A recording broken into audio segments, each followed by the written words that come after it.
دیے رکھی. میں بتا چکا ہوں یہ بڑے عذاب کے مستحق ہو چکے تھے حضرت عیسیٰ علیہ السلام کے زمانے میں. چھوٹ دی ہے ابھی تک ہے، بلکہ ایک مرتبہ ابھارا ہے. 1900 برس کے بعد ابھرے ہیں یہ.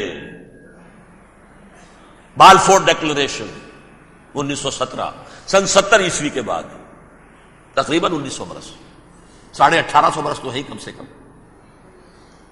پھر creation of Israel 1948، 1967 extension of Israel, یروشلم پر قبضہ. یہ سارا جو ہے کیوں ہے؟ اللہ تعالیٰ اس خیر امت محمد صلی اللہ علیہ وسلم اس کے بہترین حصے کو سزا ان ملعونوں کے ہاتھوں دے رہا ہے. کیوں؟ جو جرم انہوں نے کیا تھا وہی ہم نے کیا. انہوں نے اللہ کی کتاب کو پیٹھ کے پیچھے پھینکا. نبذ فریق من الذین اوتوا الکتاب کتاب اللہ وراء ظہورہم، ہم نے اپنی پیٹھوں کے پیچھے پھینکا کہ نہیں؟ کولونیل رول سے آزاد ہوئے، کہیں اسلامی قانون نافذ کیا، کہیں اسلامی نظام قائم کیا. تو جو جرم ان کا تھا وہی ہمارا ہے. اور ہم خیر امت ہیں، اور ہمارے میں سے خیر ترین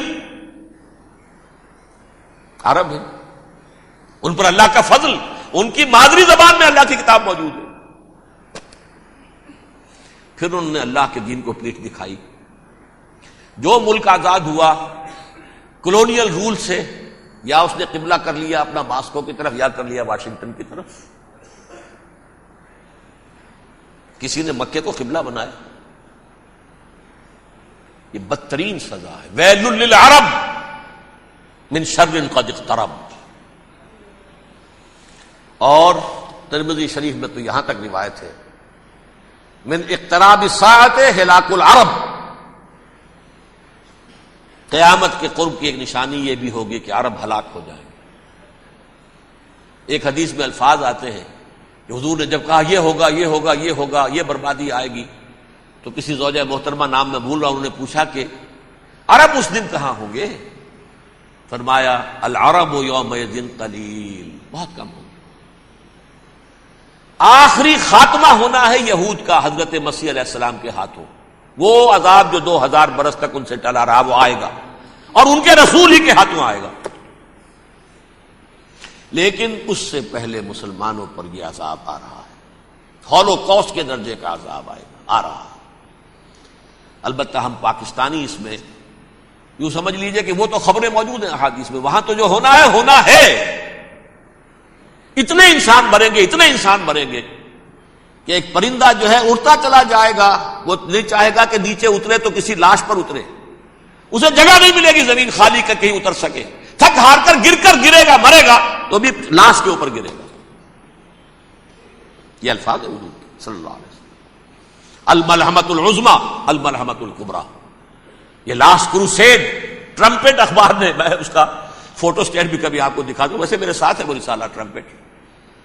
دی لاسٹ کروسیڈ اس کی تیاری ہو رہی ہے. وہ الملحمۃ العظمی اور ملحمۃ الکبریٰ جو ہے وہ آنے والی ہے. ابن ماجہ میں کبریٰ کہا ہے، اکبر کا مؤنث کبریٰ. ملحمہ کبریٰ سب سے بڑی جنگ، اور ملحمہ عظمی سب سے عظیم جنگ. یہ ہوگی اور بہت جلد ہوگی. اب آخری بات یہ عرض کر رہا ہوں، کریں کیا؟ کچھ کریں بھی کہ نہیں؟ پہلا کام تو یہ ہے کہ اصل زندگی آخرت کی زندگی ہے. دنیا میں تباہی بربادی آ بھی جائے، آخرت بچ جائے. پہلا کام یہ ہے کہ ہر شخص توبہ کرے، لیکن توبہ توبۃ نصوح، توبہ کی تسبیح نہیں. آیہ کریمہ کا ختم نہیں، لاکھ مرتبہ لا الہ الا انت سبحانک انی کنت، اس سے کچھ نہیں ہوتا. توبہ یہ ہے اپنی معاش کے اندر جھانکیے، اپنی معاشرت میں جھانکیے. جہاں جہاں اسلام کے خلاف کچھ نظر آئے پھینک دیجئے، نکال کر کاٹ دیجئے. بے پردگی ہے نکالیے. آپ کی کمائی میں کوئی حرام کا عنصر ہے ختم کیجئے، توبہ کیجئے، ابھی کیجئے. عملی توبہ. فرائض کی ادائیگی میں کوتاہی ہو رہی ہے، ابھی شروع کیجیے۔ اللہ کے دین کے غلبے کے لیے جد و جہد، ان صلاتی و نسکی و محیایا و مماتی للہ رب العالمین لا شریک لہ وبذالک امرت وانا اول المسلمین، بڑی ہے آگے۔ اگر میرے اور آپ کے کیے کچھ نہ ہوا تب بھی کم سے کم میری اور آپ کی آخرت تو بچ جائے گی، عاقبت تو بن جائے گی۔